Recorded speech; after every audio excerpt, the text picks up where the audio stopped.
Well, g'day curd nerds. G'day curd nerds. Well, g'day curd nerds. Well, g'day curd nerds. Well, g'day curd nerds. Well, g'day curd nerds.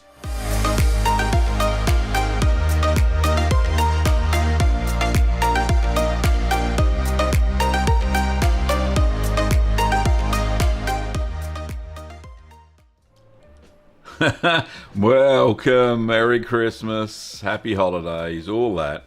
Merry Cheesemas for those who love the cheese, like I do. It's great to see so many people in the chat today. I didn't really know what to expect, especially when it's Boxing Day here in Australia, which is the day after Christmas. And for many in the Americas, it's still Christmas. It's a funny thing about world time zones, isn't it? It's great. For those who don't know, I'm Gavin Weber, and I'm the host of the show, and I will be attempting to answer your home cheese-making questions. So, with that out the way, let's say g'day to lots and lots of people in the chat. Very first person, Shauna. Merry Christmas, Shauna. Thank you for all your support during the year. G'day, Jeffrey. Thanks, mate, for turning up. Fabian, first timer. Hope you'll enjoy the show. Just one asbestos. G'day, Merry Christmas to you. Eagle. G'day, Eagle. Lovely to see you again. BJ. G'day, BJ. Lovely to see you, mate. Ruth. Thanks so much for coming along today. It's lovely to see you, and I'm so glad that you got the time zone right today. Who else we got? Stanley. G'day, Stanley. Lovely to see you. The Wrench Reviews. Merry Christmas, mate. Julia. G'day, Julia. Lovely to see you there. Who else we got? Adam. Merry Christmas, Adam. Jacob. G'day, Jacob. Lovely to see you. Akossi, all the way from Norway. G'day, Claire. How are you? Fun Pants. Hey, Nolan. How are you? Costanzo. Thanks for the photos. Lovely cheese. Michael and Jenny. G'day, both of you. And thanks for your photos as well. Mr. Magoo and Titus. So great to see everybody. Rightio. Before we get much further, of course, every stream I thank all of the financial members for supporting the show. So there are all the YouTube members. Thank you so much. Got a few new ones. We've got Emily, we've got Playing Games, Troy, Robert, Shauna, and Star Farms are the latest additions to the YouTube members family. And for the patrons, latest patron is Andrew Werner. Thank you, Andrew, for your patronage over there on Patreon. It's great to see so many people supporting the show financially. It really does help. And it certainly motivates me to get out of bed this early, usually on a Sunday morning, but today's Monday, of course. Oh, goodness me. Now, thanks to, even if you don't support the show financially, and there's no obligation whatsoever, it's just people out of the kindness of their heart. Don't forget that if you really want to show your support during the show, you can light up the Curd Nerd light by doing a super chat, and you can do that on the chat. There's a little dollar sign, I think, and no obligation whatsoever. It's only if you're feeling generous. And that goes towards supporting the show as well, and keeping a roof over my head, and keeping the power on in the studio, which is always a good thing. Now, planning for my 2023 cheeses is going to start in a couple of days' time. So I'm taking today. Well, I had yesterday off, of course, which was Christmas for me. Today, which is Boxing Day, another public holiday. And we don't officially start back in the office at Little Green Workshops, where we ship all the lovely cheese-making stuff out all over most of the world. And we don't start back there until the 9th of January. So I'm going to spend a little bit of time planning out videos. I'm hoping to do at least 2 tutorials per month. Kim and I are coming up with a plan on how I can achieve that during the working week, so I can make cheese during the week instead of on weekends when, I'm trying to recoup from a busy work week. So we'll do that.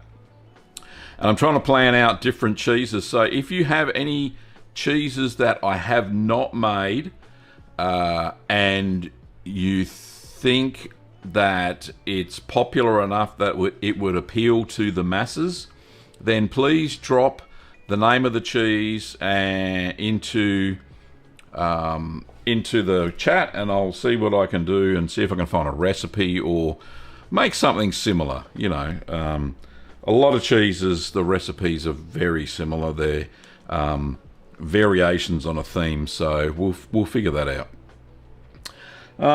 Also, for those who didn't see, my Alpine Blossom cheese was released this week after many months and many muck-ups. Muck-ups, is that the word I'm looking for?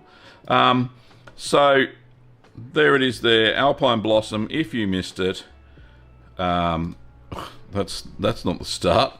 That's the start. There's the Alpine Blossom. I'll just pop the link into the chat. So for those who missed it, looking a bit freaky. There we go. That's what we do behind the scenes. So yeah, if you want to go and check out the Alpine Blossom, then please do so. Every view helps, I suppose.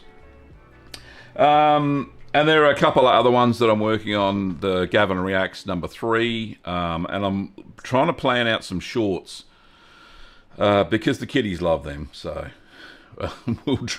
we'll figure that out. Anyway, someone suggested something earlier on. It was BJ. Said, have you ever thought about doing a Curd Nerd in Training on merch? I'd buy it, apron or t-shirt. Kim said she was going to help me with some t-shirt designs because she's an artist. Yeah, I'll see what I can do. She's actually done some designs for the channel already on some of the t-shirts. Let me see. Can I bring those up and I'll show you? Can I bring up my merch?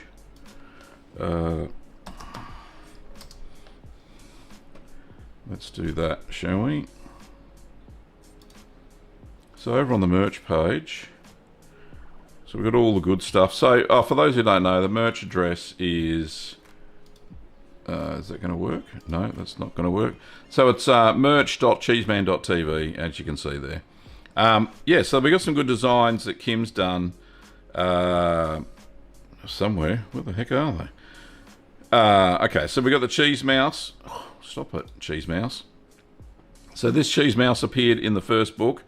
I'll tell you what, Teespring's a bit slow today. So there's a little illustration. Apparently that's a picture of me with wine and cheese. So the cheese mouth, that's in a tea and a whole bunch of other things, cups, mugs. Got Little Miss Muffet. She's very cool. Kim drew her as well for the book. So that's Kim Webber's art. You can see a little name down there. So that's very cool. I love that picture. She's eating her curds and whey. And there was another one somewhere. I can't remember where it is. Maybe I took it down. I'm not sure. But anyway, there's some merch. And there's actually a lot more you can go to. Apparel. Let's see. Is there another one? No, it's just the cheese mouse and Little Miss Muffet. Anyway, back to my head.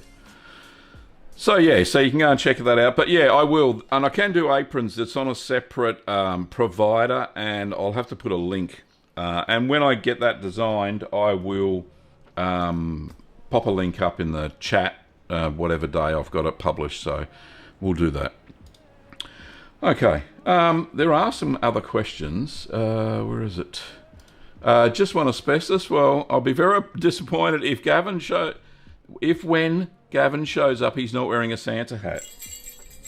There you go. I hope I've made your day. I've been wearing a Santa hat for probably the last 4 or 5 episodes, during December anyway. Jacob said, I made your garlic cheese ball for the family and everybody loved it. Thanks for the festive recipes, Gav. Merry Christmas. Thank you, Jacob. Yeah, it was a great little recipe. So, and the other cheese balls were really good. So there were 5 in total.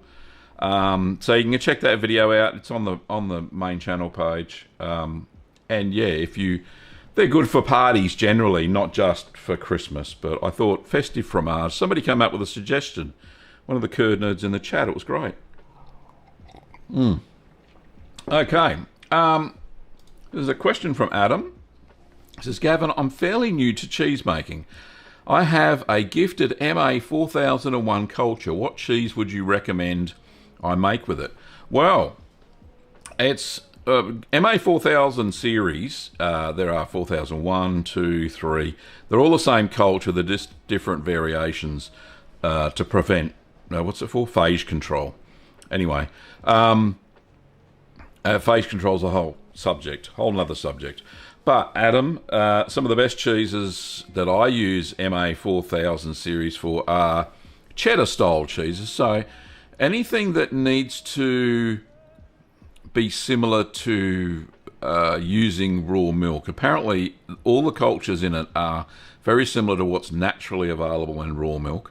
However, I find it works best on cheddar-style cheeses. So, things like farmhouse cheddar, I always use it in that now. I also always use it in Caerphilly when I'm making Caerphilly, the Welsh-style cheese, which has a little bit of cheddaring as well. And if you're going for a long-aged cheddar, yes, you can use it, but it'll be a lot sharper because it's got a lot more starter cultures in it than what a normal plain mesophile would. So it's actually got a thermophilic in there as well to help stabilise paste a little bit. So, yeah, so Caerphilly, stir curd cheddar or farmhouse cheddar, there's some good options. Costanzo, even though you've sent me lots of photos, Merry Christmas, the first time on chat, so congratulations, welcome. Who else we got here? Akosi says, can I ask a question? I was busy making queso fresco for Christmas gifts. On one of my cheeses, I inexplicably forgot to add culture 10 minutes after the rennet, until 10 minutes after the rennet. Will it affect flavour? Probably not. Not for that. Not for that fresh cheese, queso fresco, the style that I make it in anyway. It's eaten, the same day or a couple of days afterwards. If you put starter culture in 10 minutes after you did the rennet, and it's still set, then congratulations, well done. Because normally at about 10-minute mark, flocculation occurs and the curd starts to set. So, well done, Claire, on managing to get that in there without breaking up the curd structure. But yeah, it'll work still. The reason that we add starter culture in the queso fresco is to acidify the milk and help set the rennet a little bit better. Because rennet likes a slightly acidic milk to help it set better. So essentially that's why we pop a little bit of starter culture in at the start of that. Normally if it was made with raw milk, you wouldn't add any starter cultures at all. Traditionally that's what they do for queso fresco anyway. Ruth says, Gavin, tell us what 5 cheeses we must make in 2023. Good title for a video there, Ruth. I will whip something up in the next few days. I think I did it last year as well. So, must make cheeses.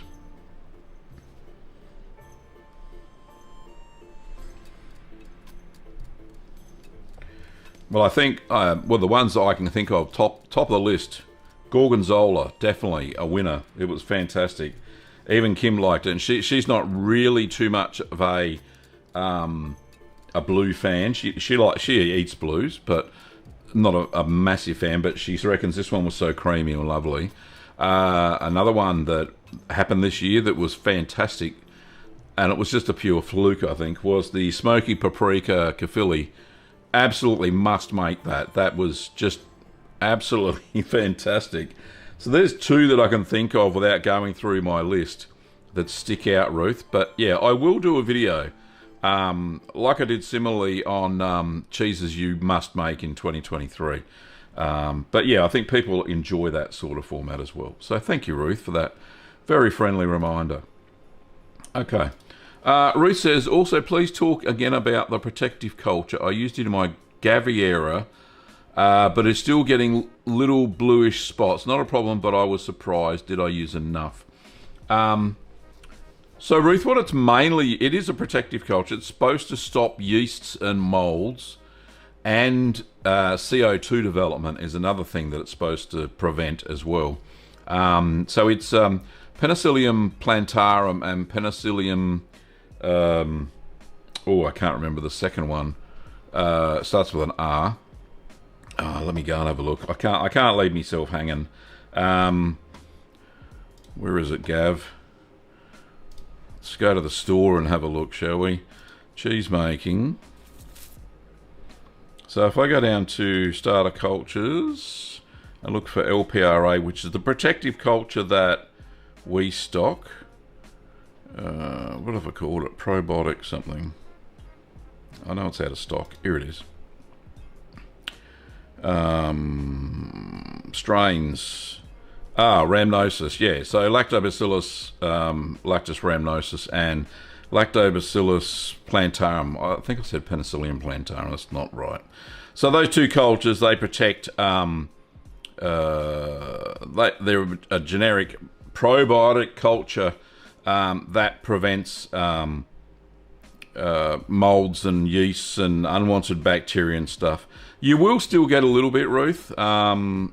So it will occur on the outside, but certainly not as much as what I have seen. So experiments that I've been doing, if I have a cheese without protective culture and just leave it unattended, mold grows rampant. If I add protective culture, the molds are certainly dampened, and it does stop a fair bit of CO2 development, and it does stop late blowing to some extent. Not as much as using, say, a product called Lysolac, which is egg whites, but it certainly does inhibit late blowing a lot. So that's really good, and that's why I started using it in some of those cheeses that are well known for late blowing. And Gaviera is actually one of those cheeses. So, but thanks so much. Persnickety says, Merry Christmas, Mr. Gavin, to you and your extended family. Blessed are the curd nerds. Indeed. I should have a t-shirt, Blessed are the curd nerds. Goodness me, all these t-shirt ideas. I could the curd nerds. Oh, I wonder if people will get the reference from the Monty Python movie, Life of Brian. I think that means dairy producers generally. Moving right along.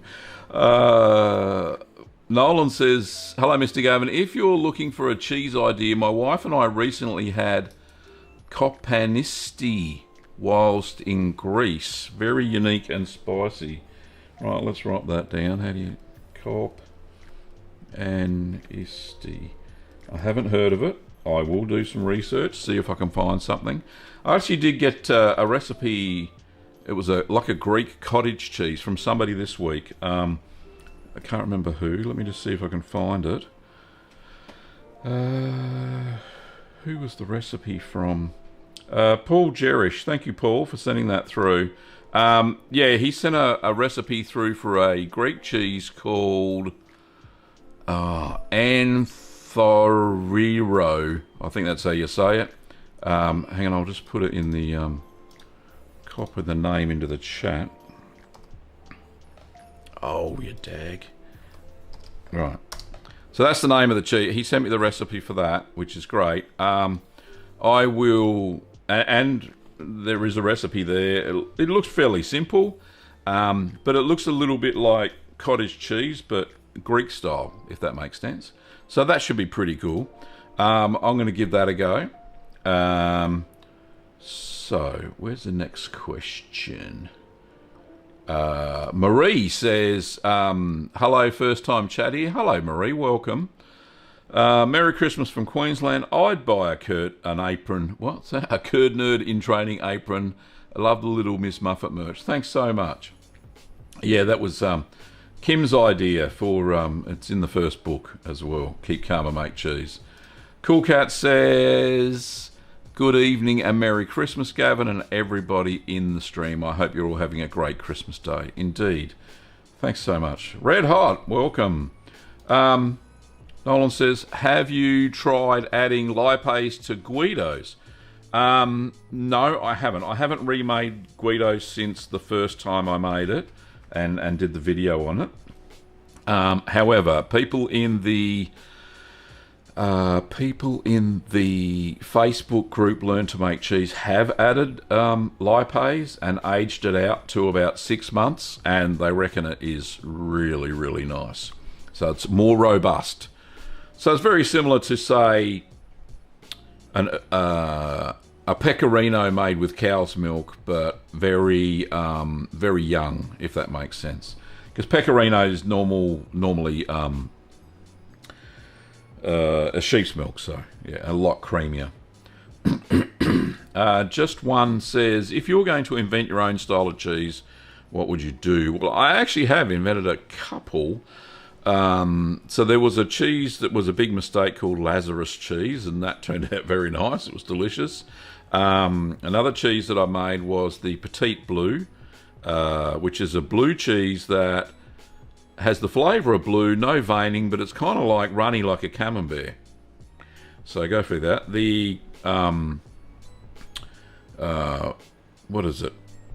Bloomy Goat Blue is another one that I came up with. So that is a cracker of a cheese. Ready within 10 days. Really nice if you can get your hands on some goat's milk. There are a few others that I've come up with that I can't remember off the top of my head, but yeah, look, I really do like mucking around with recipes. I suppose the smoky paprika kefili, if I came up with a better name for that, it's probably my cheese. Because I've never seen anything like it before, and it worked out really well, so that's cool. Okay, next question is from Small Town Machine Shop, and welcome. Any tips when adding peppers or mustard seeds to cheese to help them evenly distributed? Mine always end up in clumps. Maybe I'm worried about working the curds too much. In clumps. Oh, I tend to, when I add them to the curds, so you can really only add those sort of additives to cheeses that you mill the curds before putting them into the mold. I tend to find that it works a lot better by adding the additives like peppercorns or mustard seeds or what have you, or chili peppers, dried chili flakes, that sort of thing.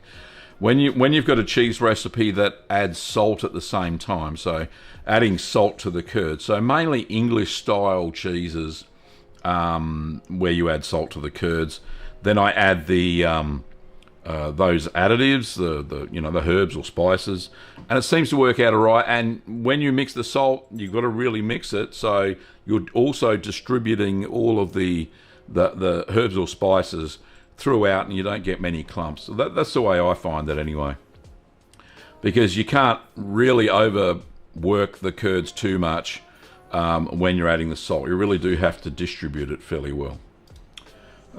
Claire says, thank you, must have pre-flocculated fluked it. That's a mouthful, isn't it? It did set. The yield was maybe 10% down on the others. I didn't give it away in case. I guess it's mine now. Yeah, look, it should taste really nice still, I reckon, Claire. Give it a go. Shauna says, what about a cheese calendar that can be downloaded with a cheese of the month? Yeah, I'd have to do it digitally. I don't think any of the merch stores that that do print on demand do calendars per se, because it's an old school sort of thing. I can't remember the last time I actually bought a calendar. So it'll have to be digital in nature. I'll have a look, Shauna. I'm not going to dismiss it, that's for sure. Digital calendar. Or maybe even some wallpaper themes or something like that. That's something you can certainly download and install yourself without too much trouble. Just about anybody can do a wallpaper on a PC. I think you can even do wallpapers for phones and stuff as well these days. So I'll have a look at that. But yeah, that'd be cool. You could do the month on the wallpaper.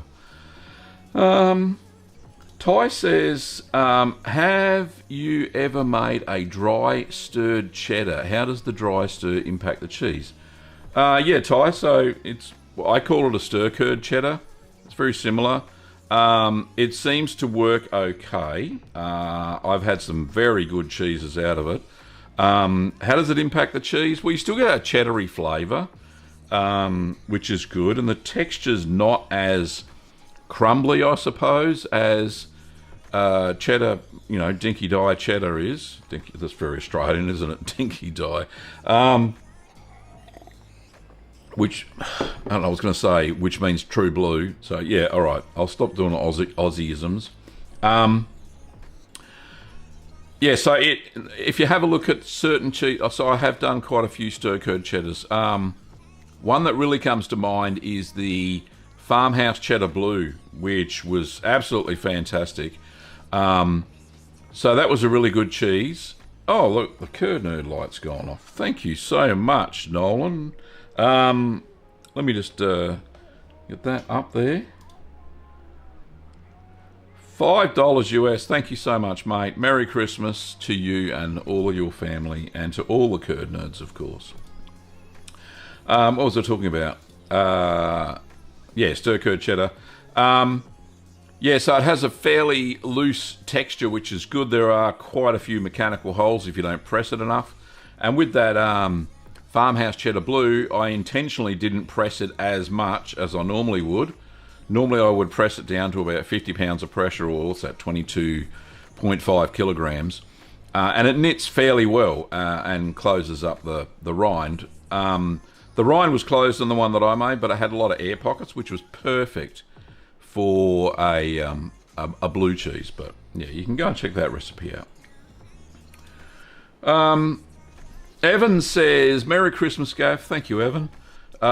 Could you please discuss considerations for making cheese as the weather gets hot?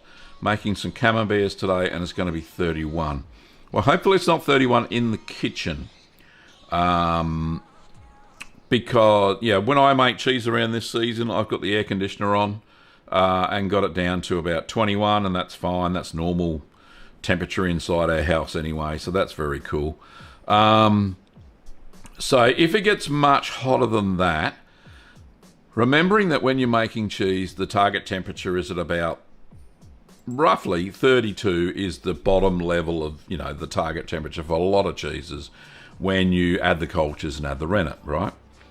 And then from there you can heat the curds up higher and, and proceed with the recipe. But when it gets hotter than, say, 32, 33, your target temperature is going to be way off. It's going to be, the milk's going to start getting hotter than what you want, and you can't control it, basically, unless you're making it in a temperature-controlled room, which is difficult to do if you're a home cheesemaker. But like I said, if you've got an air conditioner and you can get the room down to, say, at least 25 Celsius, then you're good to go. Even air drying will just happen a lot faster. So where it would normally take at room temperature 21 degrees Celsius 2 to 3 days, it'll take 1 day to air dry. If it's humid, then that creates its own set of problems. With a humid environment, you will get mold growth during air drying as well. So it's probably best to air dry the cheese. Just put it on a board in the cheese fridge at 13 Celsius, and hopefully the rind starts to dry out. Look, you can always pat it dry with paper towel if you want to wax it or vacuum pack it straight away. So there's some considerations, Evan. Hope that helps, mate. Who else we got there? We got Radoni. Is that how you say it? G'day, how are you, Tony? G'day, Tony.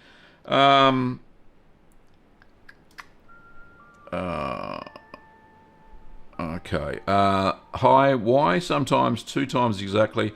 I've had the curd after stirring, it floats. Okay, so if you're using raw milk, there's an infection called coliform, which is a bacteria that does infect curds. And sometimes when you're using raw milk, it does get infected and can create hydrogen. And that's the sign for the gallery. We'll get to that in a sec. So it creates hydrogen bubbles, and the curd looks like a sponge. If it is infected like that, there's no saving it. You have to throw it away. So curd should not float. They should sink. They are heavier than the whey. And before we go to the gallery, we should have a crack at Vegemite cheddar. Nice. Okay, great suggestion. Seeing I'm an Aussie, I suppose I should, shouldn't I? If anybody's got a recipe for Vegemite cheddar or some variation therein, then if you could send it to me, that'd be great. And I'll show you where to send things to me via email after the gallery. So let's get into the gallery, shall we? I love the gallery. Okay, let me just pull it up, see if it all works. Yep. Okay, cool. That's a good start. Just get it. Oh, that's the same as that. Oh, Gav, what have you done? Right, there we go. Okay, so the gallery. Here we go. So the first gallery entry today is from Costanzo, who's in the chat today. This is Costanzo's smoked paprika kafili.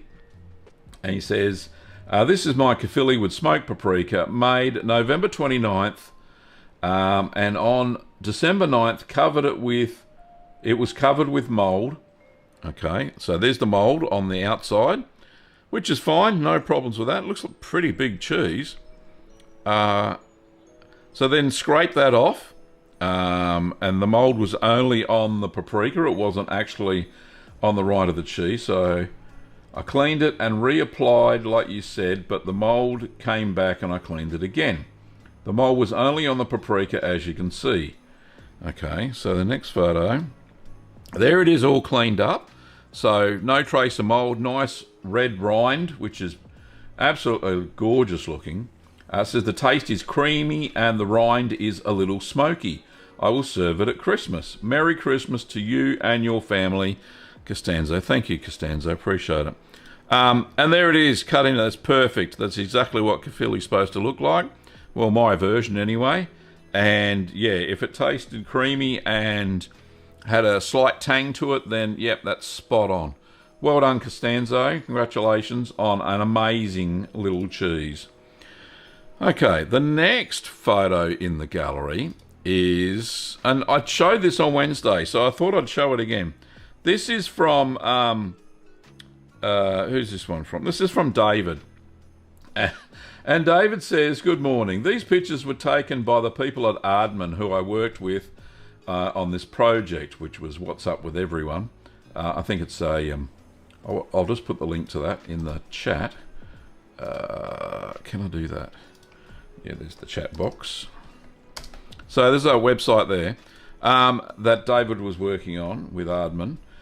So the pictures were taken at their studios in Bristol, the United Kingdom, and the cheese you can see on Wallace's knee is Gavin's Wensleydale recipe made by me. I hope this makes you smile as much as I did when I received them. Best, David. Look at that. There's the Wensleydale on Wallace's knee. Wallace loves Wensleydale for all that. There it is. There's a wedge of it anyway. There's a better shot. But what I love, they've got all the, under their Christmas tree, so they got the grommet, of course. We've got the baby sheep. I can't remember what the baby sheep's name is. But then there's Sean, and then another grommet, and then the penguin. Down here. Very cool. And then up on top of the Christmas tree, we've even got Morph. I don't know if anybody ever watched Morph. That was one of the very first Ardman things they did, which was really cool. And then we got a close-up of Wallace, and I think that's the whole cheese, the whole. So you can imagine how big this is. A normal couch, so that's a life-size version of Wallace. So cool. Thank you, David, for sending that in. It made my day, and I sent it to my wife, and she sent it to all her friends in the UK. So she thought that was absolutely spectacular. She's a huge Wallace and Gromit fan. Alrighty, so moving right along in the gallery. This one is from Michael and Jenny, and it says, "Hi Gavin, this is our first attempt at your Christmas fruitcake cheese. Very happy. The taste is great. The fruit was soaked in a local brandy. A great cheese for a 2-day maturation. It's on next year's Christmas list. Thanks, Michael and Jenny. Looks spectacular, guys. I love the nuts and stuff as well. So absolutely beautiful. And there it is, cut into it. So yeah, it's a simple cheese. It's based on my queso fresco recipe as well. But it is, I won't say it's a boozy cheese, but yeah, it has a slight brandy taste, but all the fruit, it does taste like a Christmas fruit cake, but with cheese. It's just spectacular. So if you haven't made this recipe, even if it's not Christmas, it is a very delicious cheese to make. So thank you, Michael and Jenny, for showing that. That's absolutely fantastic. I love all your cheeses as always. Okay, this one's from Patricia, and I haven't seen Patricia in the chat, so she must be doing Christmassy things, which is absolutely fine. Let me just bring up what she said about this cheese. So, it said, hello Gavin, this is the latest offering in my Sweeney Todd series of cheeses called The Politician. These are the lyrics which inspired the make. I'm not going to sing them, but I'll just say them. So Mrs. Lovett sings, here's the politician, so oily it's served with a doily. Have one. Mr. Todd says, put it on a bun, well, you never know if it's going to run. Fair enough. So I made a pair of spruce bark wrapped Mont d'Or style cheeses from 4 litres of pasteurised non-homogenised cow's milk, including a tiny amount of Geo Candidum, which were aged for 7.5 weeks. It has a lovely earthy flavour, but as you can see from the photo, the paste wasn't overly soft. Okay, so let's get to that. Right, so there's the spruce bark wrapped cheese. I love the pattern on the top too. I think that's from the mat she uses. Served with pears and looks like some quince paste and looks like some other pastes there which look nice. There's the cheese itself with the bark taken off. You can see the Geo development's quite good there. But sometimes Geo doesn't make the paste runny, so this is what the cheese looks like in the middle. Normally a Mont d'Or look is really runny in the middle, from the ones that I've seen anyway. So this one's more cheesy. I did suggest to Patricia to add a little Penicillium candidum as well when ripening it next time. So that would probably be better, and that would make it softer in the middle, and you'll get more of a breakdown of the fats and proteins to make it gooier. I also suggested that the second one that she's got, I'll keep reading, hang on. Yeah, it wasn't overly soft. I'd hope it was going to be gooey and run. Perhaps this politician, according to my husband, has some integrity. Oh, nice joke. So, Gavin, what do you think would give me that? What do you think I could do to give the second cheese a nice gooey paste? Does it need longer aging? Is the paste too stable, not enough white mould, or something else? Looking forward to your ideas. All the best, Patricia. Yeah, like I suggested, Patricia, probably next time some Penicillium candidum. The cheese is big enough that it won't completely go gooey, especially with the spruce bark. That'll hold it fairly stable. So you could over ripen this. So you said 7.5 weeks so far. If you pushed it out to say 12 weeks, I think the Geo might start working on the interior of the paste. It should have really by now already, but next time you make them, it's probably best to add some PC, and that would help break it down, and maybe it would even age quicker than 7.5 weeks. But seeing it's fairly big cheese, it would not go as runny as normal. So, but yeah, adding PC would help, definitely. But fantastic looking cheese as always. Thanks, Patricia. Okay, this is from Ty, who's in the chat, I think. And Ty says, Okay, it says, "Hi Gavin, for our Thanksgiving dinner I decided to set up a cheese board featuring cheeses I made. I had 3 cheeses. A French cream cheese that I didn't get a picture of. It was mostly gone by the time I started taking pictures. The kids liked it that much on toast and bagels. A 4-month-old Guido, see the picture? This is the Guido. I had added some lipase to the milk. It was a little dry and needed more salt, but not bitter. Tasted like Romano cheese I buy at our local cheesemonger. Turns out to be great shredding cheese, and I used it in a cheese sauce for cauliflower 2 days later. Excellent. So that is a great cheese. And well done on adding in lipase. Add a bit more flavour, I think. This is a 7-week-old dill Havarti. It was perfect, having the consistency and holes of the Havartis we usually buy. The 2-pound cheese didn't last much more than a day. The kids and grandkids called it their party Havarti. Nice, I like that. Thank you for the time and effort you put into your videos. It has inspired and taught me a new skill to share with friends and family. May you and yours have a Merry Christmas and a Happy New Year. Same to all your viewers. Regards, Ty. Thank you, Ty. Appreciate it. That is a really nice looking Havarti, by the way. And I like the addition of the dill. There's a fair bit of mechanical holes, but that's, you can't really press very hard at all with Havarti because it is a very soft cheese. Well, that's it for the gallery, ladies and gentlemen. So how do you send stuff into Gav? Well, let me show you. Where are we? So we go back to the YouTube channel. So go back to the main channel, just Gavin Weber, go to the front page. And over here on the tabs, whatever they call them, I think they're called tabs, there's an About tab. So with the About tab, you go down to Details, For Business Inquiries, and you can, if you're logged in, you can just click there and you'll have to do it. I'm not a robot, and you'll get the email address. So any recipes that you think you've got for different cheeses, that would be fantastic. Shoot them through.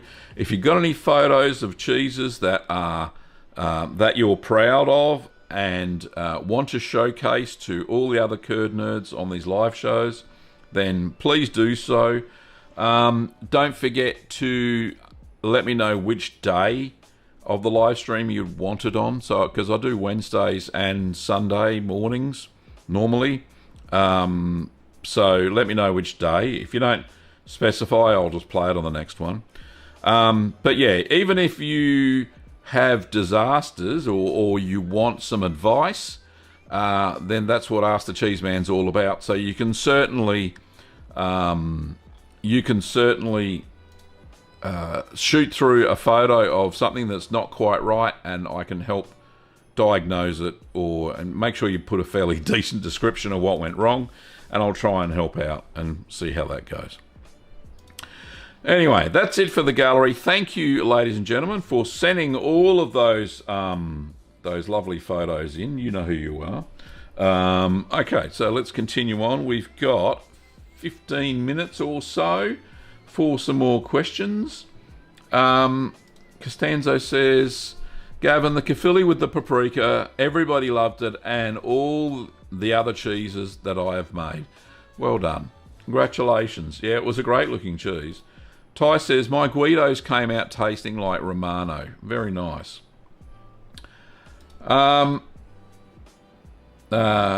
Stranger Ranch says, have you ever made Yupo?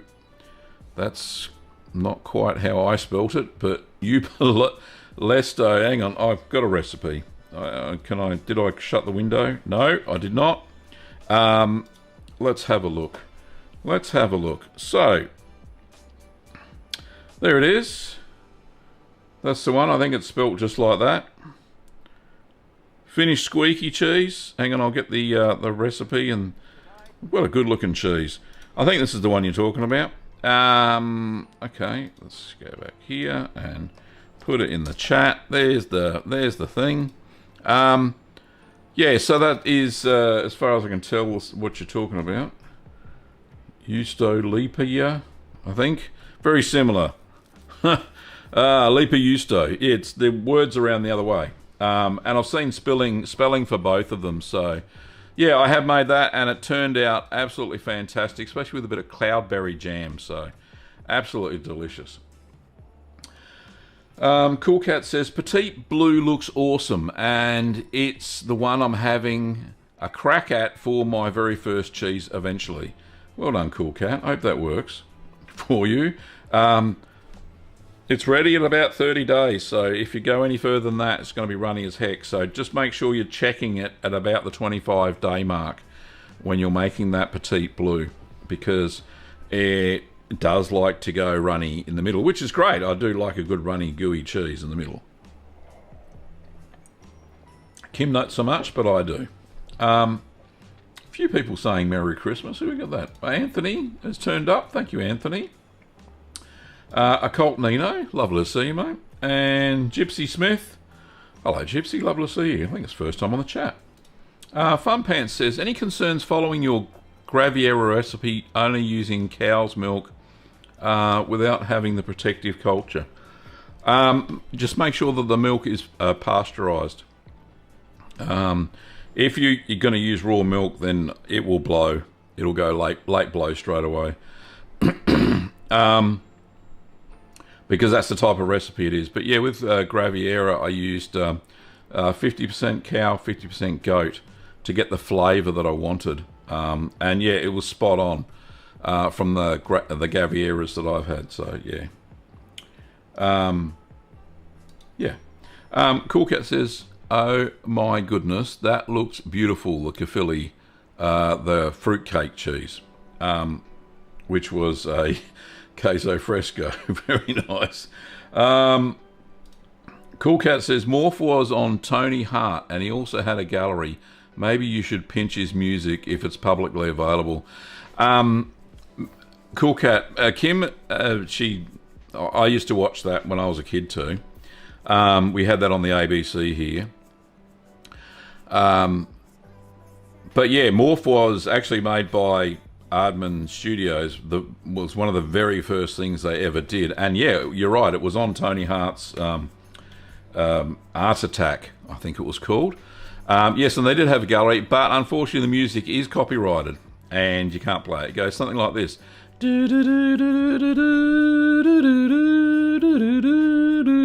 But yeah, it's copyright music, so you can't play it, unfortunately.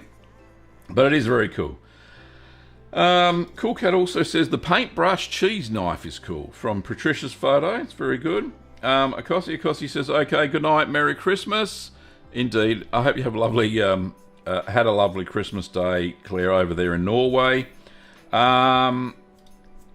Vincent says, from the land of Gouda, Merry Christmas. Merry Christmas to you, Vincent. Who else we got here? Persnickety says, for a 4-pound cheddar, which is just under 2 kilos, one could use extra sharp... could one use extra sharp... I'll start again. For a 4-pound, just under 2 kilos, cheddar, could one use sharp lipase to speed up the sharp flavour usually found after several years of aging? Oh, I don't know, because it breaks down the fats. That's what makes the flavour and of, hard Italian cheeses.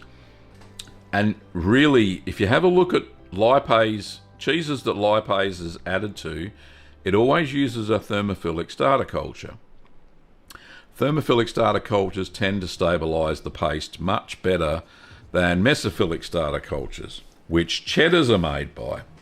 So you may find that the cheese goes on the nose very quickly because the paste is not as stable as, say, Alpine and hard Italian style cheeses are that use thermophilic culture.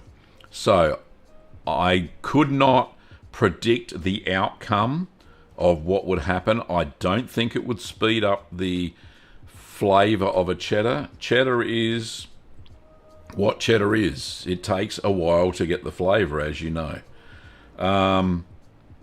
So yeah, I don't know the outcome, but I know that it would be totally different. And the lipase may do some funky things. KX says, Happy Christmas. Thank you, KX. Appreciate it. Cool Cat says, hang on, lipase is something added after the cheese has been made? No. It's added to the milk at the same time the starter cultures are. So there you go. BJ says, Happy New Year to the Weber family and all the curd nerds out there. Thank you, BJ. Appreciate it. And Happy New Year to you and your family as well. And for all of those who are watching. Okay. Have I missed any questions? Can I go back? No, I can't really go back. Cool Cat says, gotcha, around the lipase. Now, lipase should always be diluted in cool, non-chlorinated water. You can't actually add lipase. Well, you can, but it just floats there. It doesn't really during that rehydration period, that 5 minutes. So really, when you add lipase to a cheese around about the same time as the starter cultures, definitely before the rennet, I always diluted it in a couple of tablespoons of non-chlorinated water, mix it up so it dissolves. It actually blends in with the milk a lot better when it's dissolved. I found that if you add it direct, it tends to just sit there and float and will not incorporate into the milk. Doesn't matter how much you stir, you always get a little bit of lipase floating back to the top. So I find that if you mix it with water, I think I've always said that in my recipes, always make sure that you mix it with a bit of non-chlorinated water before adding it to the milk. So there's some tips for lipase. Lipase is a pre-gastric enzyme that comes from calves, kids, or lambs. Calf is the mildest, lamb is the next strongest, and kid is the absolute strongest lipase you can get. Okay. Persnickety says, thank you for the explanation, Gavin, and well noted. Have customers who have tasted my aged cheddar and want more. I guess that's on the docket for January. Yeah, it's just you have to keep up with demand. That's all you can do, really, Persnickety. So hope that helps out for sure. Okay, there is a question from Nolan. Says, how are the doggos? They're looking very good, actually. Oh, we got another super chat. Thank you so much, Sean. I appreciate it. Goodness me, that is an impressive amount there. Thank you so much. $20 Australian. Merry Christmas and thank you. Thank you, Shauna. And I appreciate your support. Not only are you a YouTube member, but you're also a Patreon as well and have supported the channel for so long, and a customer of Little Green Workshop. So thank you so much, Sean. I really do appreciate all the support you give Kim and I. Okay. Ellie, hello Ellie, says, hello, Merry Christmas. I smell a strong mushroom smell when I refine the camembert. Is that normal? Yes, it is. And if you're doing it wrong, then you get a strong ammonia smell as well. Camembert need a good airflow, so they need oxygen all the time for that to grow, for the white mold to grow. But yeah, a mushroom scent, definitely you're doing it right if you got that. Anthony says, Gavin is the World Wide Webber. Oh, you're so funny. Thank you, Anthony. Adam says, in Sardegna, I think that says, I tried a creamy cheese that formed in a baby goat's stomach, then was hanged in the barn for some time. What was it called? Not sure. It'll be a very fresh cheese, and it would have been the rennet from the kid's stomach that would have acted on whatever milk that was there. Yeah, so no, I have never heard of that before. But yeah, very interesting. I didn't know they did stuff like that. But yeah, I'll take note and see if I can find any info on it. But thanks, mate. Thanks, Adam, for sending that through. I think we'll call it a day. I know we've got 6 minutes left. Unless anybody's got any pressing questions, then pop them in the chat if you can. But yeah, thank you so much. Like I said, thanks for your support during 2022. This is the last stream for the year, of course. There will be the next stream I've scheduled already, and I'll show you where you can see the schedule of all of the streams. If you go to the channel page, So here it is here. YouTube have done the right thing, which is fantastic, and they split it into video, shorts, live, playlists, and community tab and memberships and all that. So anyway, so you can go to the exclusive live tab and you can see when the next one is. So it may not be the first one. These have already happened. But episode 253 for me is happening on Wednesday the 11th of January. That's the first scheduled one at 8 p.m. at night, my time. But you can click on it. It will have, if you look at it, it'll have a different time and date there for you and adjust to your time zone. So that's how you do it. That's how you find when the next live stream is. So, yeah, join me then. It'll be wonderful. And as Ruth suggested, I should put out a video, must make cheeses for 2023, before 2023 starts or during the first week. But definitely there will be a taste test for the Alpine Blossom in the first week of January. That's ready to be tasted on the 3rd. I've got that in my calendar to film already, so that'll be fantastic. Anyway, thanks once again, Curd Nerds, for all of your support and for watching the show and hopefully being entertained as well as informed. That's what it's for, to learn about cheese making.